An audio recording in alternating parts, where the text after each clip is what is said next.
"You're not on the list," the intern said, not even looking up from her iPad. She had that smug little smirk kids get when they think authority is a vibe you can fake. I glanced at my badge. Federal Contracting Officer. Active, certified, and apparently invisible. I didn't argue. I just stepped back and watched Connor Blake high-five a junior analyst for uploading a PDF. This man was prepping a $495 million audit like it was a TED Talk. The smell of fresh lavender and incompetence hung in the air like a warning label nobody bothered to read. 3 months ago, this room would have been mine. My chairs, my team, my documentation protocols. I built this compliance structure like a damn aircraft carrier. Slow to turn, sure, but impossible to sink. Then Connor happened. All hair gel and buzzwords, the kind of VP who thinks acronyms are optional if your teeth are white enough. He called my division legacy ballast in a town hall, said we needed agile solutions, not audits. That's when I knew. My career wasn't being questioned. It was being quietly euthanized. If you're listening right now and haven't subscribed, take a second to click that button and tap like. It genuinely helps our team keep bringing these stories to life. Most listeners forget, but it makes all the difference. Anyway, when Connor took over, he didn't fire me. That would have required spine. He just displaced me. First, it was little things. I'd find out about meetings from calendar CCs I was removed from. Then my system access started glitching, first to the procurement portal, then my digital signature cache. IT said it was a bug.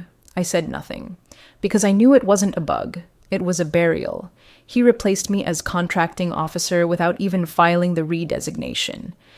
No 8821, no attestation, not even a courtesy email. Just quietly scrubbed me out and plugged in some eager Gen Z operations associate who still used emojis in work emails. And that, right there, is where the slow motion disaster began. Because removing a federal CO isn't like swapping chairs. It's a legal declaration.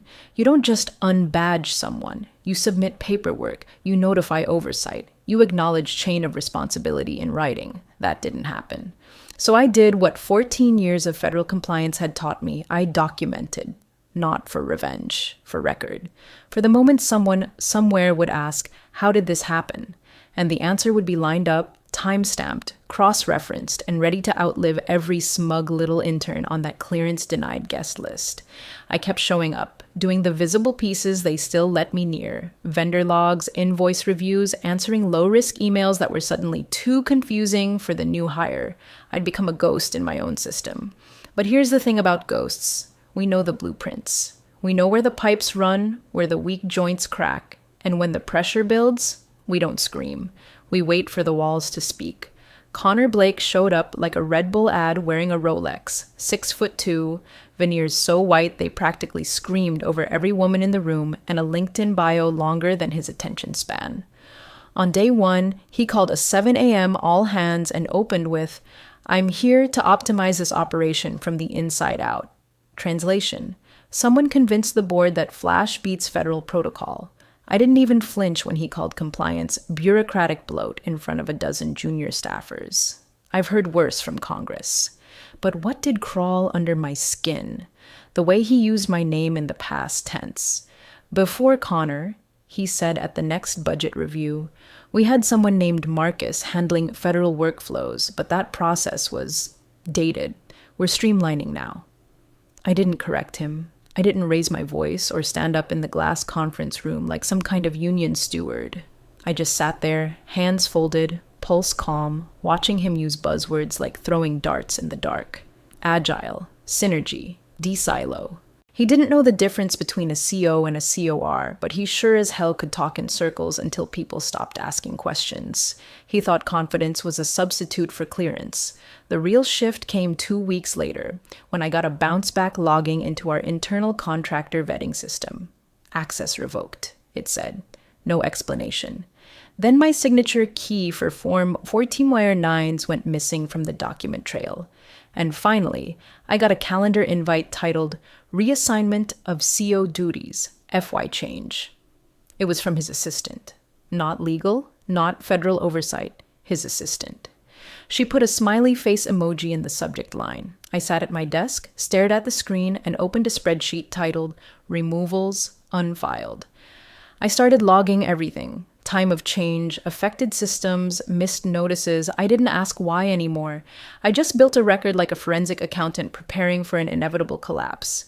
Because here's the thing about federal compliance, it's not optional, it's not flexible. And you can't skip steps just because your VP wants a sexy slide deck and a compliance-light headline for investors. Connor started calling my team dead weight in project calls. 3 of my analysts were reassigned to data cleansing for a new internal dashboard that tracked federal engagement velocity. What the hell that meant, nobody could explain. But it looked good in blue and orange charts, so no one questioned it. He began grooming a kid named Alec to take over contract management.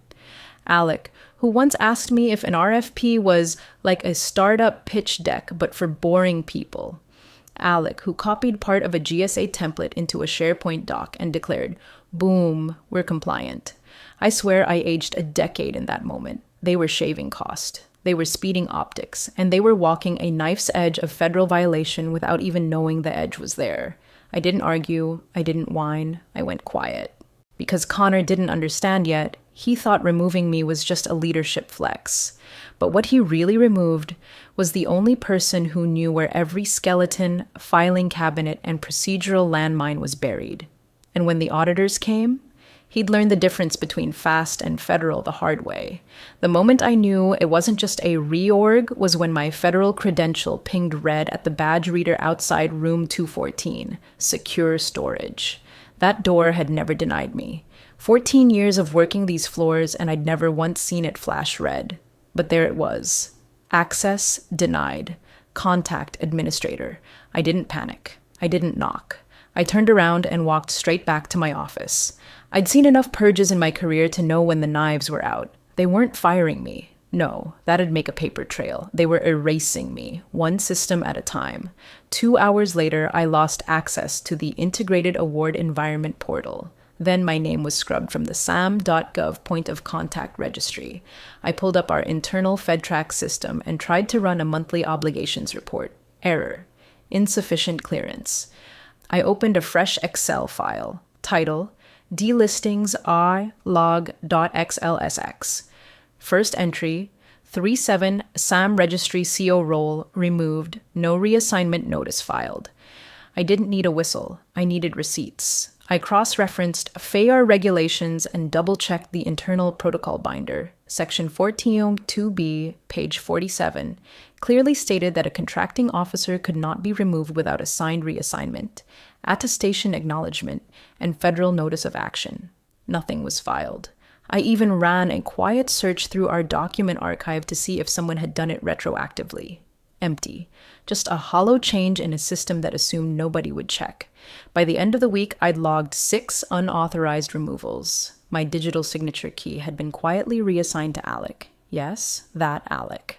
The kid who once said, "Wait, what's an 1131 form again?" was now signing procurement certifications with a key he didn't understand.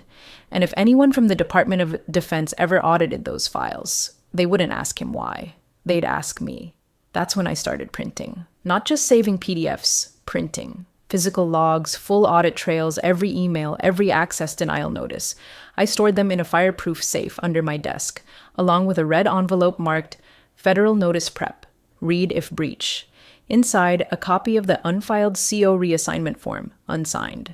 I highlighted the section that said, subject to federal penalty under 18 U.S.C., paragraph 1001 for material omission. I didn't trust our GC. She was too busy managing Connor's risk by pretending it didn't exist. Every time I sent an internal compliance ping, it went unanswered. Eventually, the tickets were marked resolved, no action required. No action. Just like that.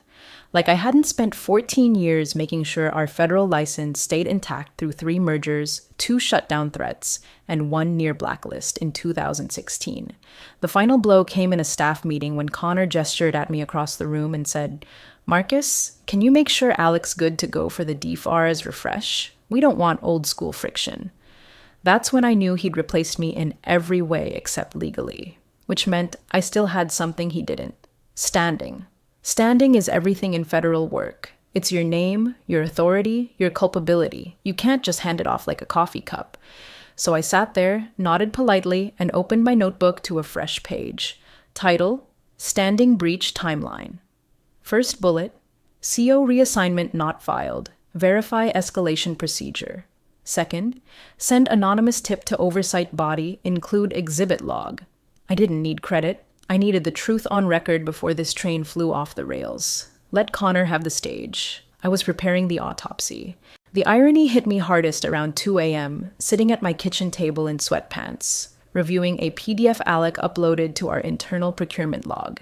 It was a standard form 30, modification of contract, attached to a $22.6 million component order under a Department of Defense flow-down clause, and the kid had signed it. Not me, not a designated CO, not even someone with federal procurement authority. Just ALEC. What's a FAR? Jenkins, digital ink on a form that could put us in front of a congressional hearing if the wrong person sneezed. I rubbed my temples and stared at the screen. The kid hadn't even used the right date format. My first reaction wasn't rage, it was something worse. Disbelief, followed by this hollow little laugh that escaped me like a slow air leak. He'd CC'd himself, attached it as a final, and submitted it to our DCAA folder. It was right there, plain as day. Unauthorized signature, no witness, no internal audit flag. Just raw, reckless optimism in .pdf form.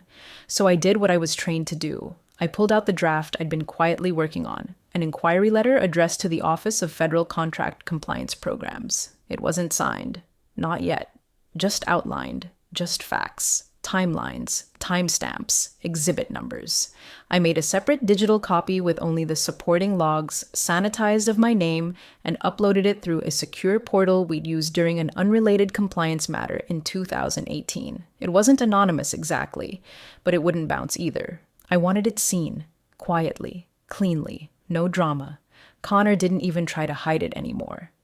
In a Friday strategy call, he introduced ALEC as our new procurement lead, then joked about how ALEC was cutting through red tape faster than the boomers could print it. I nearly choked on my coffee. That wasn't just a bad joke. It was a confession, on a recorded call, with our finance director laughing in the background like they'd just reinvented common sense. I ran ALEC's credential ID through our clearance sync. Status: non-cleared. Not even Tier 1. No federal background check, no security training, no formal appointment. The last onboarding form he submitted was still in review. Yet he had document approval authority, or at least Connor had given it to him. Whether federal regulations recognized that authority was another matter entirely. Spoiler, they didn't.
I reopened my compliance dashboard, something I technically wasn't supposed to access anymore, but Connor's assistant had forgotten to remove my legacy admin flag.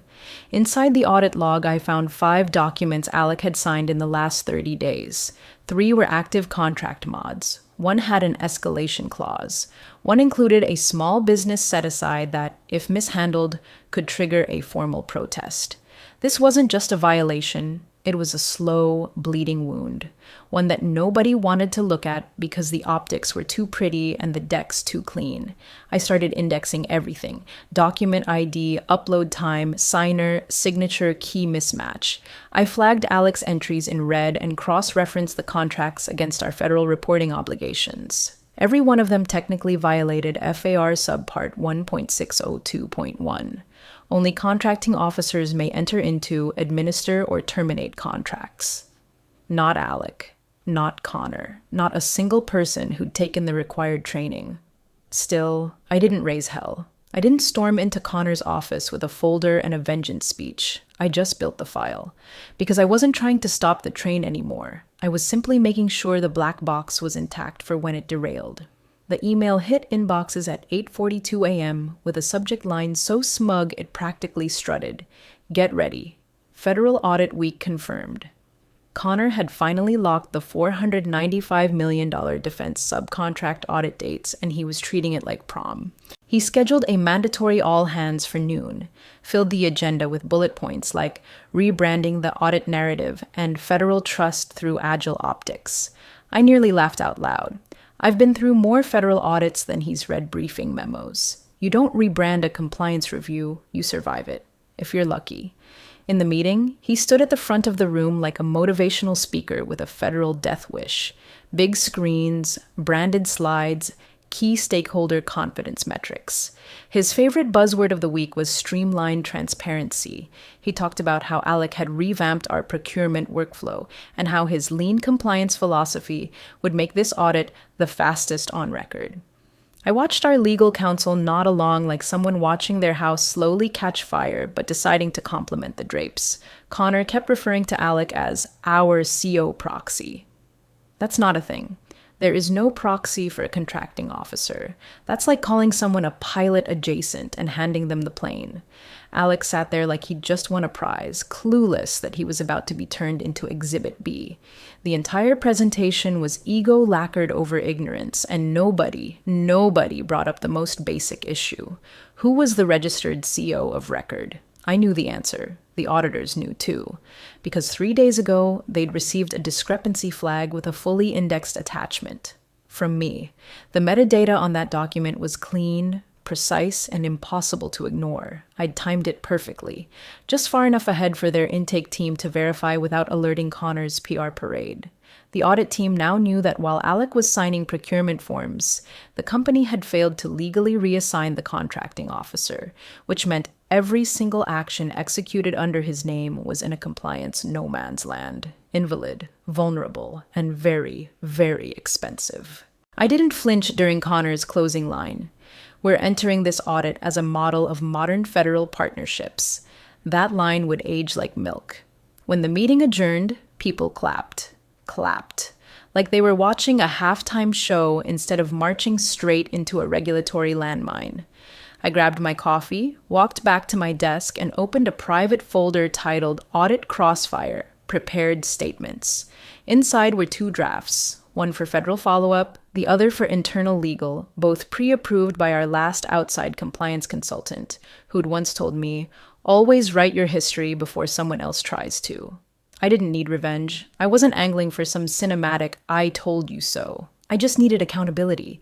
I needed someone, anyone at the top, to remember that you can't outpace a paper trail, especially not when that trail is filed with the same agency auditing you in 6 days. Connor strutted past my desk that afternoon, clapped a hand on my shoulder like we were teammates. Appreciate your support, Marcus. We've got this. I smiled. He was walking into a compliance hurricane wearing flip-flops and a podcast mic, and I was the quiet pressure drop no one saw until the lights flickered. The hallway outside conference room A was colder than usual. Maybe the building sensed what was coming. I sat on the bench across from the frosted glass, coffee in one hand, federal badge clipped low where no one noticed anymore. My name wasn't on the roster. Connor made sure of that. Let's keep the narrative tight, he'd told the project manager.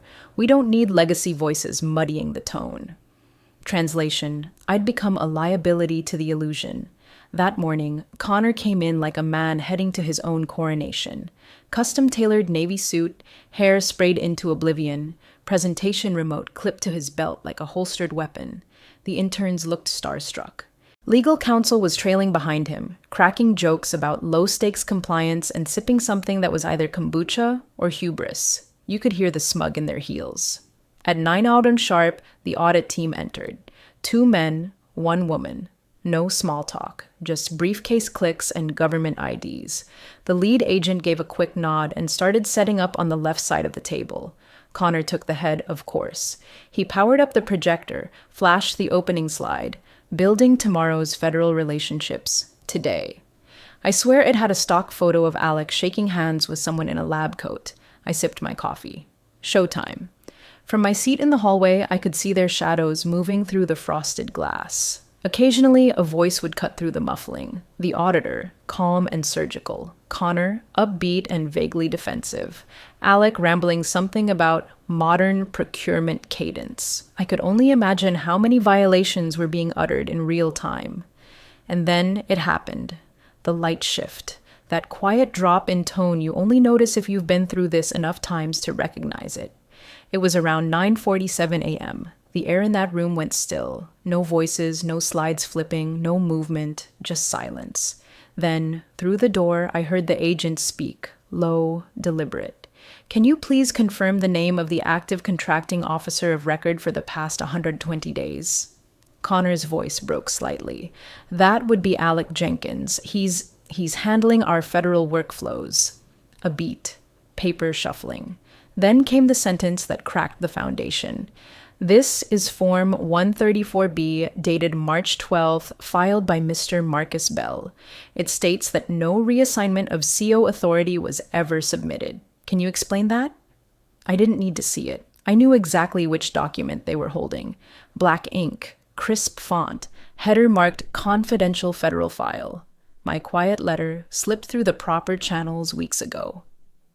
The one with cross-reference logs and chain of custody timestamps. Inside, I heard the soft scrape of a chair. Another voice, our legal counsel this time, brittle. "Please, tell me you didn't." The sound that followed was a kind of silence that only comes from someone realizing they're standing on a cliff edge with no rope. Connor didn't respond, or couldn't. I didn't move. I didn't gloat. I just watched a paralegal rush down the hall toward HR like her shoes were on fire. 2 minutes later, the door cracked open. One of the auditors stepped outside and asked to speak to counsel, privately. They didn't even acknowledge me. That was fine. Justice doesn't announce itself. It slides across a table on government letterhead and lets the silence speak for itself. It took 13 minutes from the time the agent slid the document across the table to the moment I saw the CEO's face appear in the hallway, red, tight, unblinking. He didn't say a word as he brushed past me. He just followed legal counsel into a side conference room like a man walking toward a guillotine. The door didn't close all the way behind them. And while I wasn't straining to listen, I didn't need to. "This wasn't filed," the CEO asked, voice low and brittle. "No reassignment, no attestation, nothing," counsel replied. "They submitted forms under an unregistered signer." Silence. Who flagged it? Another pause. Then, "Marcus. Weeks ago. We ignored it." It was the kind of admission that doesn't echo. It implodes. I leaned back against the wall, sipping lukewarm coffee while the rest of the building hummed like business was continuing. It wasn't. Every federal contract tied to our firm was now, by law, in violation. The CO role had never been reassigned, which meant Alec's approvals were void. Connor's streamlining had just triggered a full-scale compliance lockdown. 15 minutes later, a call came through on the main line. It was the Defense Contract Audit Agency. They were freezing all active payments pending investigation. Subcontractor payments? Frozen. Vendor escalations? Ignored. We weren't just red flagged, we were shut down. Word didn't spread. It dropped, like a concrete cinder off the side of a building. Teams started whispering. The procurement office went dark. Finance halted disbursements mid-batch. One senior PM tried to force through an invoice queue and got locked out of the system. The internal Slack channel went silent. Just the three blinking dots under Connor Blake is typing that never resolved. By the time I was summoned, HR had already cleared Alec's desk. The kid had gone home for lunch and never returned. Security boxed his things. Nobody cried. The CEO stood outside the same audit room that once denied me access, eyes bloodshot. "Marcus," he said, voice strained like a man chewing glass, "we need your help."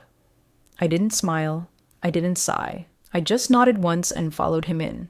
Inside, the audit agents were calm, professional. One of them slid the signed Form 134B across the table again. Not for effect, just for clarity. My name was at the bottom. Timestamp: 6:52 a.m., 3 weeks prior, before Connor's kickoff meeting, before the press release, before the train even left the station. This form was submitted with full documentation of improper CO reassignment, the lead auditor said. "You're lucky someone here still knows what that means." The CEO didn't respond. He just turned to me. "What do we do?" I opened my folder, laid out the first sheet. Remediation Plan, Tier 1. Already formatted. Already cross-checked with the Office of Contract Compliance's standard response protocols. I didn't gloat. I didn't need to. Because in this room, where federal law speaks louder than LinkedIn swagger, I wasn't the ghost anymore. I was the firewall they'd forgotten they needed, until everything burned. Connor didn't even get to pack his own laptop. Security escorted him out of the building at 3:14 p.m., flanked by 2 HR reps and the same intern who once smirked when she told me I wasn't cleared. This time, she couldn't meet my eyes. Words spread fast. Slack status. Account deactivated. His calendar wiped. The last thing he posted was a Slack message that read, "We'll get through this. Transparency is our strength." I couldn't make that up if I tried. By 4 p.m., the feds had sent over the formal freeze letter. Every active federal contract, suspended pending corrective action. That included 2 critical component chains, a subcontracted R&D program, and an international tech transfer agreement that now violated 3 clauses just by sitting still. Legal finally stopped pretending this was a PR issue and started calling it what it was: a federal breach. Alec? Gone. He called HR sobbing, trying to explain that Connor told me it was fine. His clearance paperwork hadn't even cleared Tier 1 background. I heard someone in legal mutter, "If that kid touched one more document, we'd be looking at criminal exposure." They were already compiling a self-disclosure package for the Office of Inspector General. That's how bad it was. By 5:30, the CEO called me into his office. Not a meeting, not a group discussion. Just me, him, and the weight of a company staring down a $495 million compliance cliff. He didn't apologize. He didn't ask if I had time. He just closed the blinds, sat down across from me, and said, "We need you to handle remediation." I looked at the man who signed off on every single one of Connor's flashy initiatives, who called me old guard reliable but never once defended me when I was pushed out of my own job. And I said nothing. Just opened my notebook and flipped to a page I'd labeled months ago. Post-breach triage protocols. It had 10 steps, starting with cease unauthorized access, ending with restore named CO with full authority, retroactive. "You'll have whatever you need," he said. "I'll need full operational authority, reporting directly to federal liaison," I replied. "No more filtering through legal, no more project management review." He nodded. "Done. And I want the internal training of protocol overhauled. Alec didn't fail. You did, by putting a child in charge of live ordnance contracts." Another nod. Slower this time. I handed him a folder. "Here's the root cause timeline. This goes to OFCCP, DCAA, and the Inspector General." He flipped through it, reading the page marked Connor's Misconduct Chronology. It wasn't vindictive, just facts, just time-stamped negligence stacked like bricks. "You already had this ready?" "I built it when you removed me from the CO registry without federal notice." There was a long silence after that. Not defensive. Just the silence of a man realizing how badly he'd underestimated the guy who used to sit in the corner and say nothing during exec meetings. "We'll fix it," he said, but it sounded more like a question. I stood, collected my folders, and said the only thing that mattered: we'll document it. Because fixing things is nice, but federal compliance? That's war by paperwork. And I don't lose wars I've been preparing for since the day they locked me out of my own systems. The reinstatement wasn't loud. It came in the form of a 2-line internal memo marked high priority. Effective immediately, Marcus Bell will resume duties as federal liaison and contracting officer of record. No signature from HR, no welcome back email, just an update in the org chart and a re-enabled badge that lit green again at room 214. That was enough. The agents returned 2 weeks later for a follow-up. This time, they shook my hand, asked for nothing more than a copy of the revised compliance protocols. I handed them a binder, tabbed, indexed, time-stamped. They reviewed page 1, nodded, and left with a simple, quiet statement. This is what we expect from a federal partner. No smiles, no confetti, just respect. The kind that's earned in silence, not in slogans. Connor's resignation arrived via a LinkedIn update 2 days later. Excited to explore new opportunities in agile procurement.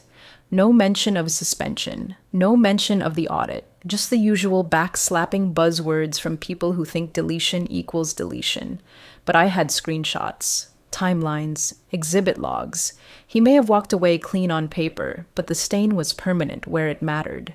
Compliance memory runs deeper than corporate branding. Internal policy was rewritten under my guidance. We eliminated the term proxy signer.